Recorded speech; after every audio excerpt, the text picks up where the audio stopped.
What's the best project planning template for thought leadership content? Surprisingly, it's not a project planning template at all, but it is something that people have been doing for thousands of years in every culture on the planet. Plus, with a little bit of practice, you can use it to turn out your project plan on a single page in less than 30 minutes. If you want to get more done in less time, then stick around and I'll show you how. This is the first video in a two-part series. Today I'll walk you through the project planning principles. And in the next video, I'll show you how I use it for my personal content creation projects. I've always been great at starting things, but lousy at finishing them. At one point, I had over 25 half-written books on my computer. And after almost going broke from a failed business partnership, I decided I needed to address this. So I played to my strengths and I spent 3 years researching how to finish things. During this time, I ran a group training program called Project Done, and I wrote 3 books about getting things done. The key to me finishing things was all in my project plan template. But the best project plan I found is not a traditional project plan. It's a plan for designing games. Yep, games. But this is business. We don't have time for games here. Yes, it is business. But how come 60 to 80% of people in the workforce complain that they're not engaged in their work? And how come you keep looking at your Facebook, Instagram and TikTok accounts right throughout the day? The answer is the same: game design. At work, your tasks are not designed as games, and that's why you're not engaged. And in contrast, social media has been gamed, and that's why you can't stop looking at it. If you want to be successful in your career and your business, then you must know how to design your projects as games so you can get more done in less time. And this also applies to creating content and becoming a thought leader. In this video, I'll share the 4 key principles of every game, plus the 9 things you need to include in your project planning template so you can be successful. Once you learn the principles in this video, you'll be able to do a working plan for any project in under 30 minutes. Now let's dive in. Every game must have 4 essential qualities. You play to win, you keep score, there are rules to follow, and you take action. Now let's apply this to your project planning template. The purpose of any game is to win. Naturally, this means you need to know in advance how you win. In your project planning template, there are 2 types of outcomes, 2 ways to win that you need to consider. The first outcome is your intention. It's the broad reason you're playing the game or the project.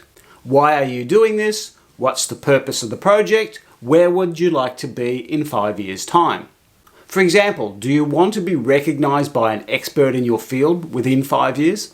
For me, I want to leave my footprint behind. I want to make change happen through the ideas I share. How would you know if you were recognized as a thought leader in your industry? There are lots of different ways to measure this. You could have 1,000 people read your blog post. You could be invited to speak at 5 industry conferences, or you could sell your course to 20 people. For me, I want to attract 1 million views to my videos. Now that could take a while, but it is a specific way to measure the difference I'm making. While your intention is a general direction, your result is specific and measurable. Your result is something that you can count and verify because you want to know whether you've achieved your goal or not. Imagine if you'd published 5 posts on LinkedIn, but there were no stats available to tell you which one had the most views.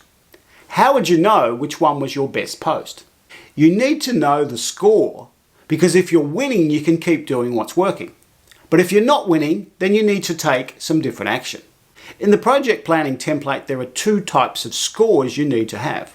One of the most powerful ways to stay motivated is to measure your progress towards your goal. If you're writing a book, you can count the number of words you've written. For me, I publish one video a week. That's a really easy way to keep track of my progress. Keeping score tells us if we are on track, off track, or lost track. How will you measure your progress? Originally, a milestone was literally a stone marker on the side of the road with an indicator to say how far it was to the next town. A milestone is really handy because it breaks down the bigger goal into smaller bite-sized chunks. If your 60,000 word book is due to be finished in 6 months, then it's very easy to break it down into 10,000 words every month. And if you're designing your website, then you might identify 4 phases of the project and spend 1 month on each of those phases. To help you achieve your content creation goals faster, download this project planning template. The link is in the description down below. When you gain your driver's license, you're agreeing to abide by the rules of the road. And this includes stopping at the red traffic lights. This is important because it ensures that all of the drivers are playing by the same rules. They're playing the same game. It's safer that way. This is one of the big differences between traditional projects and games. Games have rules, projects usually don't. In your project planning template, there are 2 types of rules that you must have. The first type of rule is a boundary rule. This tells you when the game starts and where the game stops. When you play rugby, you're allowed to tackle the person with the ball. But if you tackled the person with the ball in the supermarket, whoa, you'd probably get into trouble. The obvious boundary is the end of the game. Are you going to keep playing until you reach your goal, or are you going to stop after a certain time period? Boundary rules can also decide what results you're going to count. Are you counting how many email subscribers you have, YouTube subscribers, or both? The second type of rules are how to play, and they define what is acceptable behavior. No cheating allowed. For instance, if you were creating content for LinkedIn, does it only count when you post original articles that you've written yourself, or can you reshare someone else's posts? In my YouTube game, I have a rule that every single video has to have something new in it that I haven't done previously. For instance, adding a sound effect, or adding some music, or adding some B-roll. And finally, and perhaps obviously, if we want to win our project and win our game, then we must take action. The big question is, what type of action is best? There are 2 main types of action in any game. When you play sport, the main action happens on the field. It's people running around, hitting balls and tackling each other.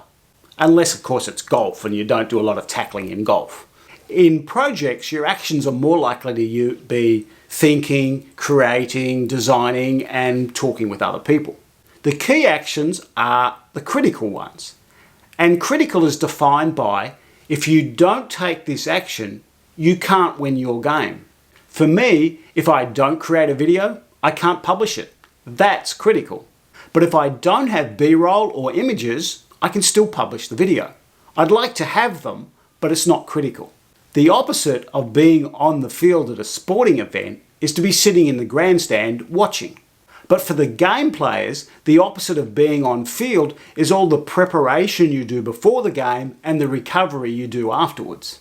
This might include stretching, doing gym work, eating well, and getting a good night's sleep.